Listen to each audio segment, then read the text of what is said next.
like brand new with it. I was actually, I am brand new at this. I was feeling a little nervous. Actually, I was feeling pretty good. And then Eldon took all my jokes about growing up half Asian. That was like half my set. And I don't know what to do. Now, in case you can't tell, that was a joke. I'm already doing great at that. I did appreciate that you pulled a Mulan and like wrote your notes on it. No, Mulan fans.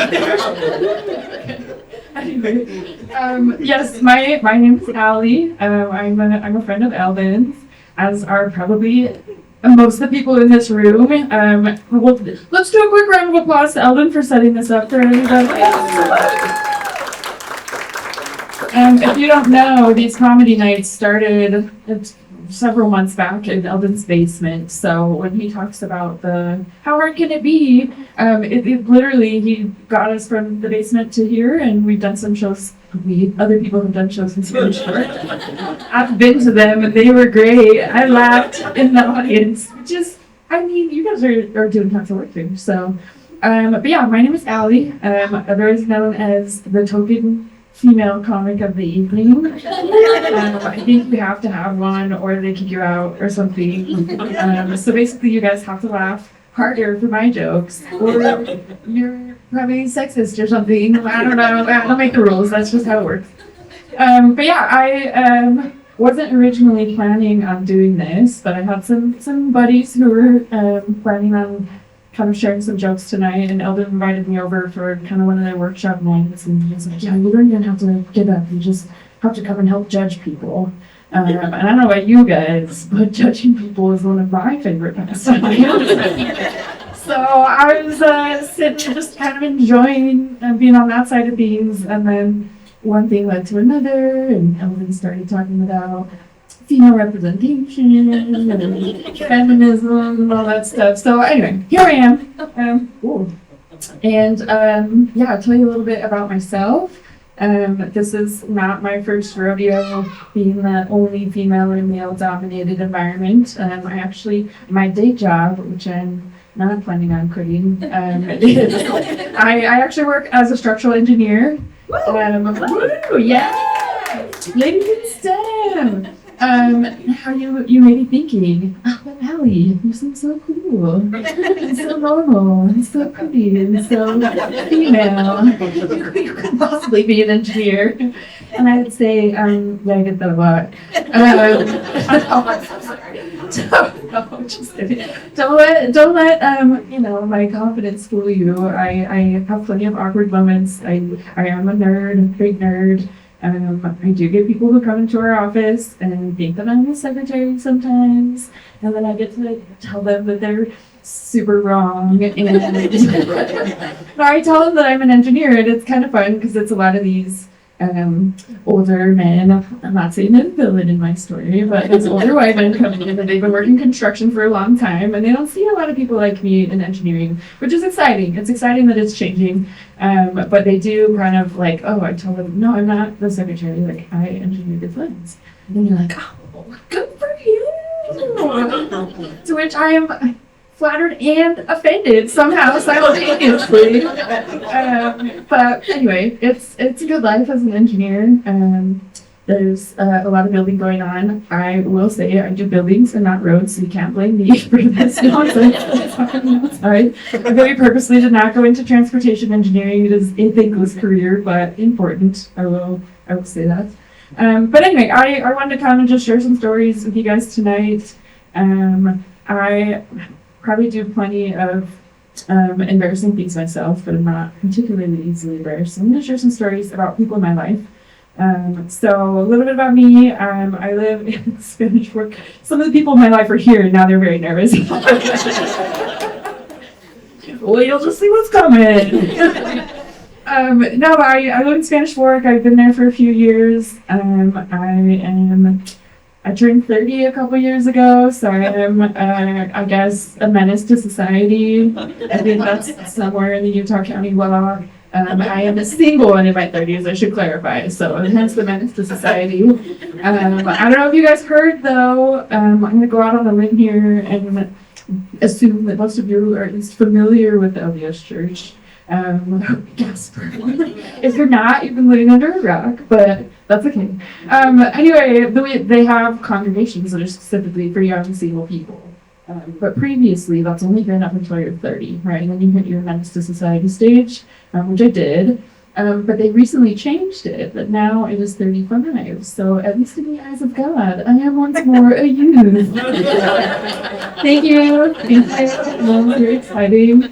I did see a post recently that said, you know that you're over 30 when you have an upstairs ibuprofen bottle and a downstairs ibuprofen bottle. Not only do I have both of those things, but they are Costco size. And I have a car one and a purse one. So I'm like in this weird limbo world as an adult and a youth. But it's, you find balance. You pay taxes and you do like your own home repairs, which kind of sucks. But you can also fill your fridge with whatever you want. So some of you already know this. You've been to my house. It's a true story. I keep my fridge fully stocked with Kool-Aid jammers at all times, just to remind myself that I'm not getting that old. I gotta run a brag, but I do have a few 6-packs that are chilling in my fridge right now. So if anyone wants to crack open a cold one after this, or like carefully twist open a cold one without like squeezing it too hard, You guys have no Kool-Aid jammers? No? Okay, cool. My boys. Yeah, I'm the only one that gets them all over me, I guess. But anyway, yeah, life is good. Being single in Utah County in your 30s, it's always a party. You get to go on a lot of fun, awkward dates with strangers that you meet on apps, and it's just the coolest. Any single people out here? Yeah! That's for the single people. It's like a little disheartened, which is understandable. But yeah, anyway, I'm gonna now move on to my stories, but I just wanted to tell you a little bit about myself, and also just putting in a plug for my single self. If you guys have any single friends that are over 30, feel free to, leave us alone because we're tired. No, just kidding. I do have a romantic side though. I try to put myself out there. Go on some dates and stuff. I'd say I'm a little past my like long walks on the beach phase of my life though, and I'm more like medium walks through Costco kind of life, right? That's where I get my ibuprofen. But anyway, I hope to meet somebody someday and settle down and start a family. I also come from a big family, not quite as big as Michael's family. We're a little bit more of a yours, mine, and ours. So we. When you can't get 11 siblings on your own, store-bought is fine. We join the families together. It's great though because I get to just get a bunch of bonus people in my life. I get to know a lot of really great human beings and learn from their life experiences. My stepdad is one of those awesome people in my life. He's been in my life. My mom remarried when I was like 6, so he's basically my dad. But he was in the Air Force for a long time. Very cool guy. He's got a lot of great life experiences. He does occasionally have some odd tastes in things. He's got some single taste, but he's getting older now. He's retired, and his memory isn't always the best. One example of this is recently he was trying to access, like some bank information or credit card information, and he couldn't remember his password. So he was going through and I was asking him, his security questions. And one of the security questions on there was, what is your favorite restaurant? And he's like, oh, so confident, right? Puts in McDonald's. It was not McDonald's. Shocker there. I know, five-star Michelin restaurant there, but it wasn't McDonald's. So he tries again, and he tries to put it in. He's getting really frustrated. He was like, McDonald's is my favorite restaurant. This computer is wrong. Anyway, so eventually he calls the customer service representative, and he's talking with them. He's like, yeah, and it won't let me access my stuff, and the security question is wrong because my favorite restaurant is McDonald's. And so they're working with him, and he's like, can you give me a hint? And the guy's like, no, I'm looking at it through it. It's not McDonald's. He goes, okay, well, can you give me a hint? He's like, well, you're supposed to do that, but it starts with M. He goes, it's McDonald's. He's already just like, let this guy have it, this poor unsuspecting customer service agent. Anyway, eventually they were able to find other forms of identity verification. And eventually, he got the information he needed, but he was like, hey, can you tell me now what the answer was? And I need to know. It's not McDonald's. And he goes, no, sir, it says here, it says Maverick. I don't know if you guys are aware, Maverick is a gas station, not a restaurant. But my dad, simple taste as he has, he's a big fan of their hot dogs, and so he was confident enough to put that as his big security question. I did talk to him about this recently. I said, I'm going to share this story about your Maverick obsession. And he was like, oh man, I looked up their hot dogs to see if I could get them in bulk. And it's actually cheaper to get them a Maverick, so you can just go there and get them fresh whenever you want. So, anyway, a wonderful human, many talents, odd dietary habits. But he's a good guy. I do also have several step siblings that I have that have blessed my life. I've got a stepbrother whose name is Jonah, and he came into my life a little later. My dad remarried when I was in high school, so I got some bonus siblings. And getting to know them and getting to know Jonah and his sweet personality has been one of the joys of my life. So one summer I was staying at my dad's house, and I was kind of up late one night, and my brother comes in, and it's probably like 1 a.m. and he comes in, and it surprised me because I thought he was upstairs in bed this whole time. And anyway, so he comes in and he's just like looking kind of bummed. He's just like not feeling it, and I was like, hey, like what's going on, bud? Like my older sister Wisdom, I'm like, come here, let me hear about it.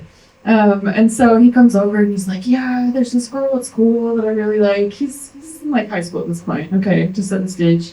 And he's been talking to this girl, they've been texting, and they were just getting along and having a good time. And at some point she mentions that she's not feeling well. He's kind of like, yeah, like my stomach hurts, and like valiant knight that he is, he starts asking more questions, right? Like, oh, how are you feeling? What are your symptoms? Like, let me look it up. I'm gonna help you figure this out. I want you to feel better. So he's on WebMD, and this poor girl just like probably does not want to talk about this, but he's like, how's your stomach feeling? Like, oh yeah, okay. I think you're probably constipated. That's probably what it is. But like, don't worry about it. It says here you can just take some laxatives and you will feel all better, right? And so she's like, okay, yeah, cool. Let's stop talking about it. He's like, well, do you have any laxatives? Like, do you need some laxatives? Because I can bring you some laxatives, right? Like, I'm gonna help this girl in your knight in shining armor. So he goes, okay, I'll go grab some laxatives and I'll come over to your house and then you'll feel all better. So he gets some laxatives and he gets in the car and he drives over, and this poor girl has to come out of her house at like 12:30 at night and be like, yes, thank you for those cool pills. Anyway, so they're standing there having this awkward conversation. He's so proud of himself. And wouldn't you know it, this cop comes by, turns on his lights, pulls up. He just sees a couple of teenagers in the street at 1 a.m, thinks this is kind of odd. So he pulls up and he's like, hey, everything going okay here? What's going on? And the girl's just like, oh yeah, sorry, like this is my house, we're just, it's fine. And my friend, yes, officer, she just was constipated. And I was just bringing her some laxatives, so it was all good on the home front, like, no worries here. Anyway, this poor girl is so embarrassed, but my brother comes home and he's just like, yeah, I hope she's feeling better, and just like goes to bed. So goes to show, they did actually go on some dates after this. So any of you guys who were like, oh, mental note, don't take laxatives to a girl in the middle of the night. He did give bonus points for being very sweet. It was a little bit awkward for her, but she appreciated it later when she was feeling better.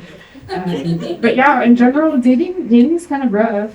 I'm seeing that I'm almost out of time, but I have another story. Is that all right? Okay, cool. Okay. I'm the only girl, so I can break the rules.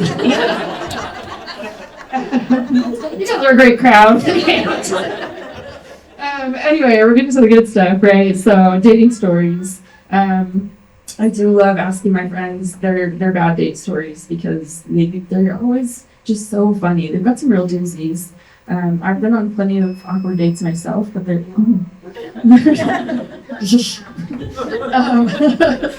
but they're not particularly funny. So I'm gonna share some stories from some other people. This was a friend of mine, and she did what we all do these days. She's on the dating apps and she's meeting strangers and trying to guess if they're the love of her life. It's great. And anyway, so she's scrolling through people and she meets this guy. They're talking and they decide to go on a date. And so she's on this date with him and goes in pretty hopeful, but just right off the bat, he's like just not a very nice human being. We'll just put it at that. He's just like very full of himself, just talking about himself the whole time, like doesn't really ask her questions or like let her talk about herself. And so she's like, okay, like I'm not feeling it. Like I'll finish out the date, but this is probably not going to go anywhere. And he spends the rest of the evening just like bragging about his life. And anyway, so at the end of the day, he goes to take her home. And she's just ready to get out of the car and go inside. And he gets out of the car and walks in the door, and she's thinking, "Oh man, I just know it. This guy is gonna try and kiss me. He's gonna walk into the door and he's gonna try and kiss me. And that's just the last thing that I want right now." And so she decides, like, okay, I'm gonna handle this. So they get up to the door, and she goes, "Wait." She goes, "Close your eyes, and I will give you something you've never experienced before." He's like, "Oh, okay." So he closes his eyes and she leans in and she says, "Rejection." Goes inside and shuts the door.